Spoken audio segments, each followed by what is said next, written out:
pani kan lai ram hi tho chwa bek akan du mi phun dang vial ta sin na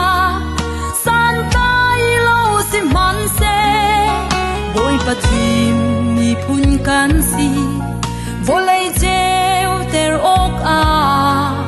lai kha sem pi u le na nang le kei vial kan si boy patim mi phun kan si boy pa dot mi phun kan si boy pa kham mi phun kan si kan lai ram hi boy pa ni hal mi kan si boy pa ni thei mi kan si boy pa ni thot chwa bek mi phun kan si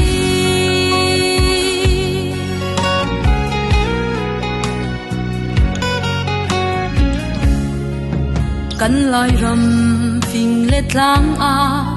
va kok le va pual ha ni dot nak le zon ru amak he run khat an len ti bang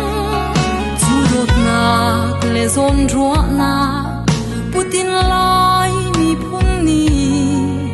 boy patlang chunga tirin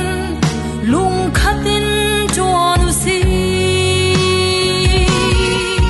boy pa thim mi phun kan si boy pa dot mi phun kan si boy pa kham mi phun kan si kan lai ram hi boy pa ni hal mi kan si boy pa ni thei mi kan si boy pa ni thot chwa bek mi phun kan si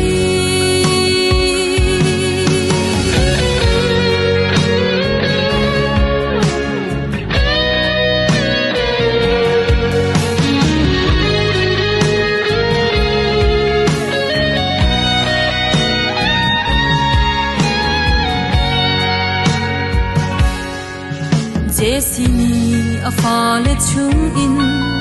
mui do chuak thiam a thim na sim han se lo pathian ni